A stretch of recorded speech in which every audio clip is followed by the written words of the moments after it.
The year was 1993, and the air in the village of Shonali was thick with a new kind of dread. For as long as anyone could remember, the Great Padma River had been the village's lifeblood, a vast, swirling entity that gave them fish, transported their goods, and provided the very water they drank. But now, it was a source of fear. A new foreign-owned factory, a monstrous iron serpent with 100 eyes, had been built upstream.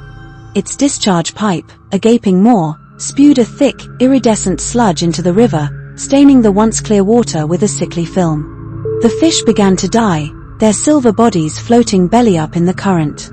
It was then the drowning began. At first, it was an old fisherman, found face down in a calm, knee-deep eddy. Then a woman who had been washing clothes. The horror reached its peak when children started to vanish. Their small, lifeless bodies discovered in the shallow waters of the pond. The vast wetland that stretched out beyond the village. The villagers, their hearts heavy with grief and terror, had a single, terrifying explanation. A vengeful water spirit had awakened. They whispered of a beautiful, haunting melody, a siren song that only the fated could hear, drawing them inexorably to the water's edge. Farah, who had just returned from her medical studies in Dhaka, dismissed their fears as nothing more than frightening folklore.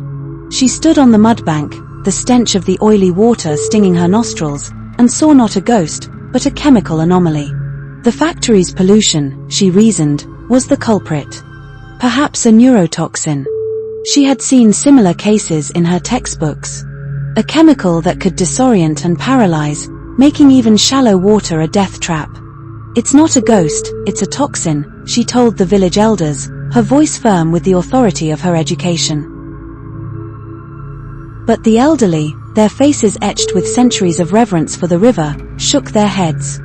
The local Oja, a wiry old man with eyes the color of mud, merely laughed a dry, rattling laugh. Science cannot save you from what you cannot see, little doctor, he cackled, his gaze fixed on the murky river. You can test the water, but how will you test a song?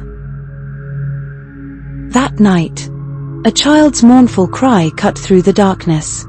The villagers rushed to the river bank, their torches dancing on the oily surface.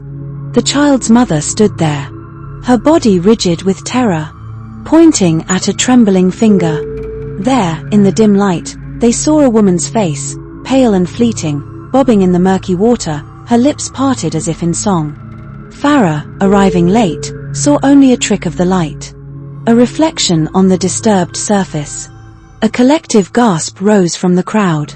For a moment, a chilling melody seemed to hang in the damp air. A sweet, sorrowful tune that made the hair on the back of Farah's neck stand on end. She tried to tell herself it was the wind, a trick of her panicked mind. But as she turned away, a single, horrifying thought began to bloom in her rational mind.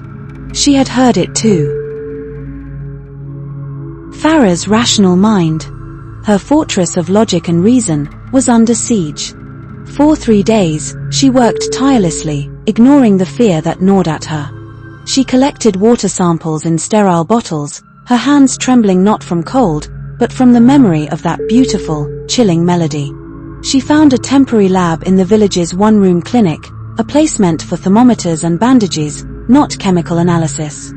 Using the limited equipment she had brought, she ran tests, looking for heavy metals, for known neurotoxins, for anything that could explain the symptoms of the victim's dizziness, disorientation. A strange calm that seemed to precede their final moments in the water.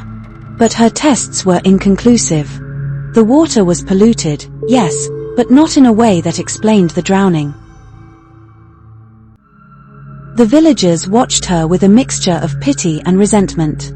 They saw her instruments as pointless trinkets, her frantic scribbling in a notebook as a denial of the terrible truth. The Oja, however, watched her with a knowing smirk. He would sometimes appear at the clinic's door, a shadow in the doorway, and simply say, "The river does not want to be tested, little doctor. It wants to be respected." The horror intensified. One night, Farah woke to the sound of a woman crying. Not a human cry, but a mournful, aquatic wail that seemed to come from under the floorboards of her small hut. She rushed outside and saw the whole village standing by the riverbank. This time, there was no body. A small boy, no older than 4, had been playing by the edge of the water, and his mother swore she saw a pale hand, thin as a reed, reaching up from the depths and pulling him under. As the torches danced on the water, illuminating the greasy film, Farah saw again the fleeting, ghostly reflection of a woman's face. Her eyes dark pits of sorrow and rage. And this time, the melody was not just in her ears, it was in her mind. A sweet, irresistible call that beckoned her to the water's edge. She stumbled backward, clutching her head, fighting the urge to walk into the darkness. Her scientific quest was not only a battle against an unseen force, but also against human corruption.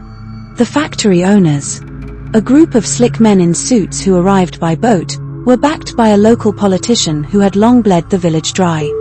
They mocked Farah, calling her a hysterical girl, and offered the village the pittance of a compensation check in exchange for their silence. The politician, his smile a reptilian grimace, warned her. "Some things are best left alone, Miss Doctor. Accidents happen. To boats. To people." That night, as Farah sat alone, terrified, she looked at the photos of the victims. An old man, a young woman, a small boy. All of them had a strange, placid look on their faces, a look of serene acceptance.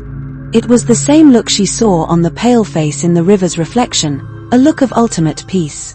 She now understood the real danger was not just the pollution, but what the pollution had awakened, a vengeful spirit that fed not only on the toxins, but also on the souls of those who had been corrupted by greed.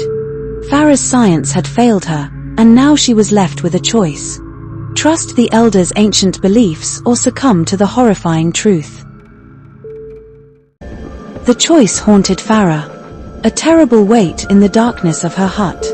The photos of the drowned victims seemed to stare at her, their peaceful, vacant eyes silently. Her scientific training told her to expose the factory, to fight human corruption. But her heart, now a hollow echo chamber for that dreadful, beautiful song, told her something far older, far more terrifying.